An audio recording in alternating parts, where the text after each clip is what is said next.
हे friends, स्वागत है आप सभी का movie stock movie explain channel पे, जिस पर आज मैं रिकैप करने वाली हूँ हैचिंग मूवी को। तो चलिए आपका टाइम बिल्कुल भी ना वेस्ट करते हुए शुरू करते हैं इस वीडियो को, वो भी स्पॉइलर वार्निंग के साथ। लेकिन उससे पहले मेरी एक छोटी सी रिक्वेस्ट, वीडियो को लाइक शेयर और चैनल को सब्सक्राइब करने की।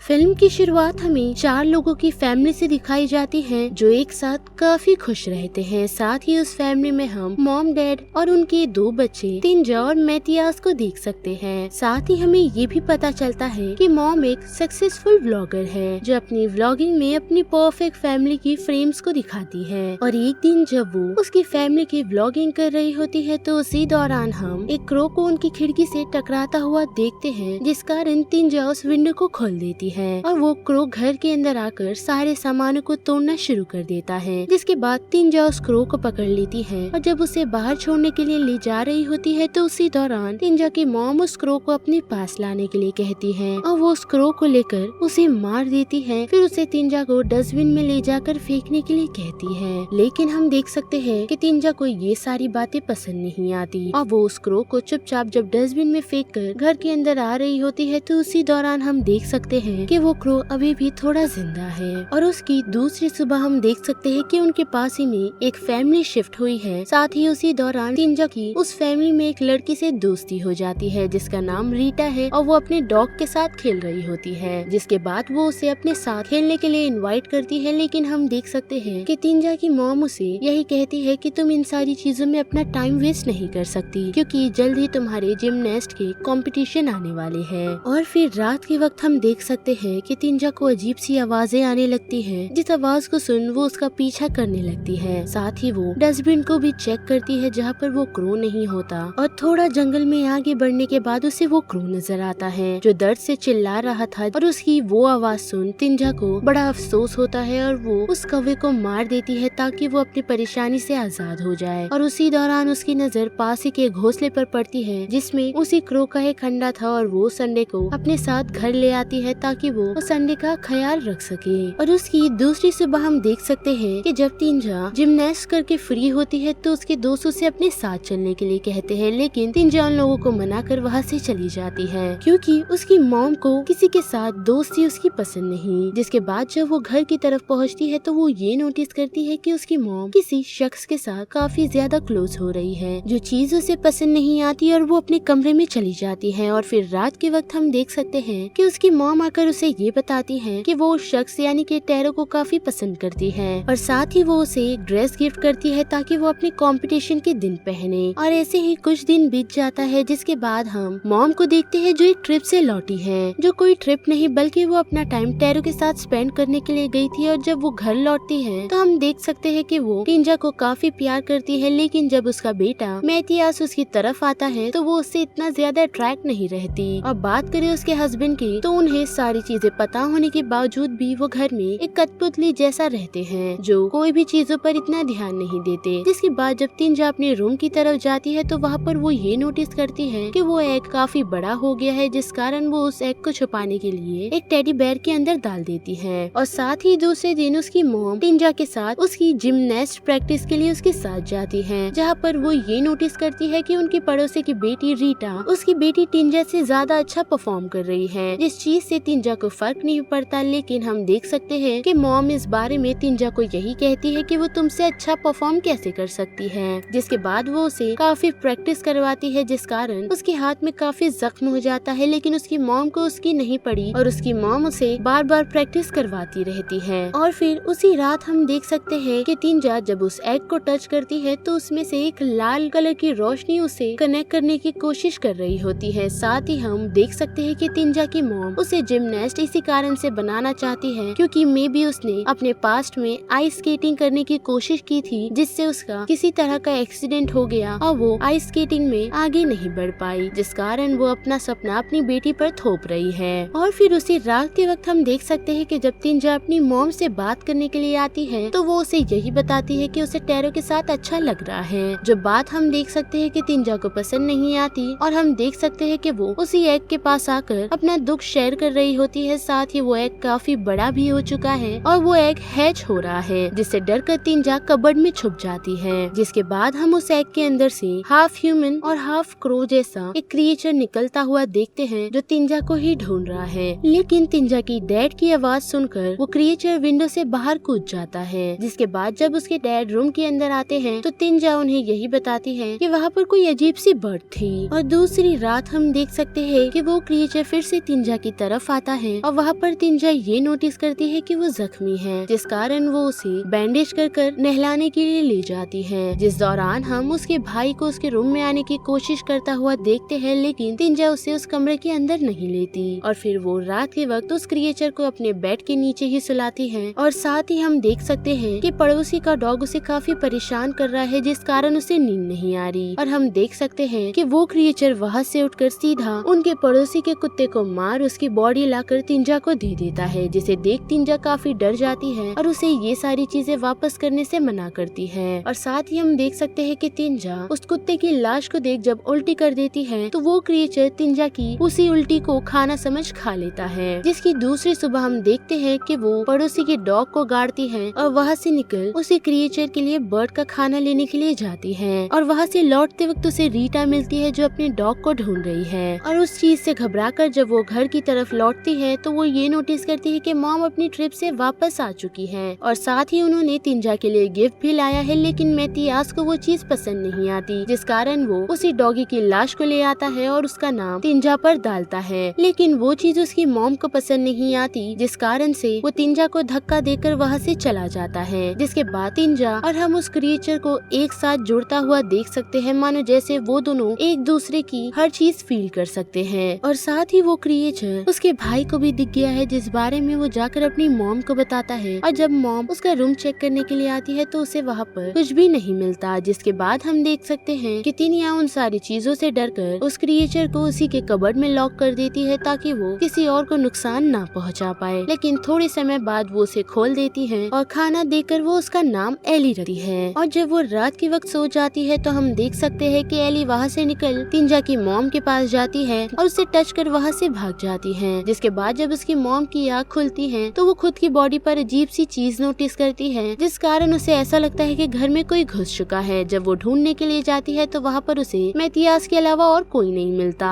साथ ही दूसरे दिन हम जिमनास्ट की प्रैक्टिस करते हुए तिंजा को देखते हैं तो थोड़ी लड़खड़ाती है तो उसे संभालती हुई रीटा पहुँचती है, जिस कारण उसकी मॉम को ये चीज पसंद नहीं आती और वो अपनी बेटी को बुरा कह रही होती है, जिस चीज से वो काफी चिढ़ जाती है। और रात के वक्त उसे ये एहसास होता है कि अब रीटा सुरक्षित नहीं है, यानी कि एली रीटा की तरफ पहुंचती है जो कोई क्रिएचर जैसी नहीं बल्कि अब थोड़ी बहुत तिंजा जैसी दिख रही है और उसे हार्म कर वो वापस घर की तरफ लौट आती है। और फिर दूसरे दिन हम देख सकते हैं कि तिंजा की मॉम उसके डैड को यही बताती है कि वो तिंजा को अपने साथ टैरो के घर ले जा रही होती है, जिस बात से हम देख सकते हैं कि डैड को कुछ भी फर्क नहीं पड़ता। लेकिन तिंजा को वो चीज पसंद नहीं आती, फिर भी वो अपनी मॉम के साथ उसके बॉयफ्रेंड के घर चली जाती है, जहाँ पर जाने के बाद वो अपनी मॉम का एक अलग ही रूप देखती है, यानी कि वही बनावटी रूप जो वो उसके बच्चे के साथ भी दिखाती है। साथ ही उसी रात के दौरान हम देख सकते हैं कि एली भी उसी के पास आ चुकी है, जिसे देख तिंजा काफी शॉक हो गई है क्योंकि वो उसी की तरह दिख रही है। और दूसरी सुबह तिंजा को ये पता चलता है कि रीटा की हालत ठीक नहीं है, जिस कारण वो उससे मिलने के लिए जाती है। लेकिन रीटा उसे देख काफी चीखना चालू कर देती है क्योंकि उसे ऐसा ही लगता है कि तिंजा ने ही उसके साथ ये सारी चीजें की है, जिसे डर कर तिंजा वहाँ से भाग जाती है। और घर जाने के बाद वो एली को काफी बुरा भला कहती है, लेकिन फिर एली उसे संभाल लेती है। जिसके बाद हम देख सकते हैं कि जैसे ही तिंजा की आँख खुलती है तो वो क्रिएचर और किसी की तरह नहीं बल्कि तिंजा जैसी ही दिख रही है। और वो वहाँ से निकल जब टैरो की तरफ जाती है तो वो उसे गिफ्ट देता है, जिसके बाद वो उसे अपने जिमनास्ट के कुछ स्टंट दिखाती है। लेकिन जब वो गिर जाती है तो उसे वो यही कहती है कि वो परफेक्ट नहीं है। इस बात को सुन टैरो उसे यही कहता है कि कोई भी परफेक्ट नहीं होता। और साथ ही हम देख सकते हैं कि तिंजा उस बातों को सुन काफी खुश है और वो वहाँ से निकल एली को खाना खिलाने के लिए पहुँचती है, जिस दौरान टैरो भी पहुँच जाता है और वो तिंजा को अजीब ढंग से खाना खाता हुआ देखता है, जिस चीज को देख वो काफी घबरा जाता है। लेकिन हम देख सकते हैं कि एली उसके हाथ पर दरवाजा बंद कर देती है और वो जख्मी हो जाता है। जिसके बाद तिंजा अपने रूम से बाहर आती है और उसे सॉरी कहती है, जिस बात के लिए टैरो मान जाता है। साथ ही वो इन सारी बातों को उसकी मॉम को बताने के लिए मना करती है, जिस बात के लिए वो एग्री हो जाता है।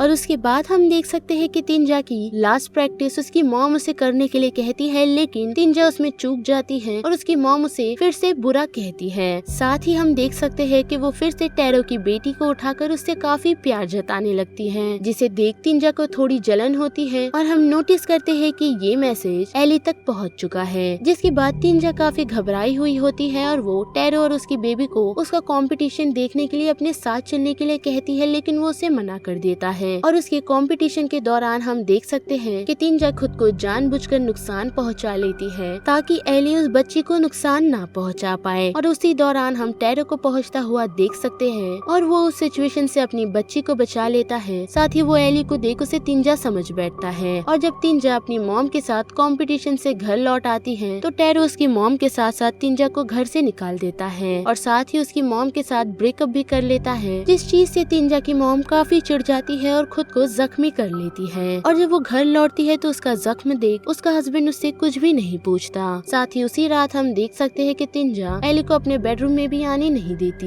जिस कारण बाहर खड़े हुए डैड ये नोटिस करते हैं कि तिंजा अजीब सी हरकतें कर रही है और उसे घर के अंदर जाने के लिए कहते हैं। साथ ही हम देख सकते हैं कि तिंजा उसके कंपटीशन हारने के कारण अपनी मॉम को सॉरी कहकर नहाने के लिए चली जाती है। जिसके बाद जब तिंजा की मॉम तिंजा से बात करने के लिए उसके बेडरूम की तरफ आती है तो उसे तिंजा नहीं बल्कि एली मिलती है, जिसकी खराब हालत देख वो उसे अपने कमरे में ले जाकर उसके बाल संवार रही होती है। तो उसी दौरान उसके बाल टूटकर बाहर आ जाते हैं और एली तिंजा की मॉम को काफी जोर से गले लगा लेती है। जिसके बाद हम देख सकते हैं कि वो आवाज सुन तिंजा अपने बेडरूम से सीधा अपनी मॉम के बेडरूम की तरफ जाती है और तिंजा की मॉम ये देखती है कि दो तिंजा घर में मौजूद है। जिसके बाद तिंजा एली को यही कहती है कि ये तुम्हारा घर नहीं है और वो तुम्हारी माँ नहीं है, जो चीज एली को पसंद नहीं आती और वो काफी जोर से चिल्लाती है, जिस कारण से एली का मुंह फट जाता है और वहाँ से एली चली जाती है। जिसके बाद हम देख सकते हैं कि तिंजा अपनी मॉम को सारी बातें बताती है और वो दोनों मिलकर ये डिसाइड करते हैं कि वो लोग एली को मार देंगे। जिसके बाद हम देख सकते हैं कि एली उसकी मॉम को मिल जाती है और जब तिंजा की मॉम एली को मारने के लिए पहुंचती है तो जैसे ही वो उस पर वार करती है तो वो वार तिंजा पर भी होता है, यानी कि तिंजा को ये समझ आता है कि एली को मारा नहीं जा सकता, जिस कारण वो अपनी मॉम को रोकने की कोशिश करती है, लेकिन उसकी मॉम नहीं सुनती और वो आखिरी बार और किसी को नहीं बल्कि खुद ही की बेटी को मार देती है, जिस कारण से वो एली के आंख पर गिरती है और उसका सारा खून एली के मुंह के अंदर जा रहा होता है और साथ ही एली उसके खून के जरिए हील हो जाती है। और जल्द ही तिंजा की मौत के बाद हम देख सकते हैं कि एली तिंजा बनकर खड़ी हो जाती है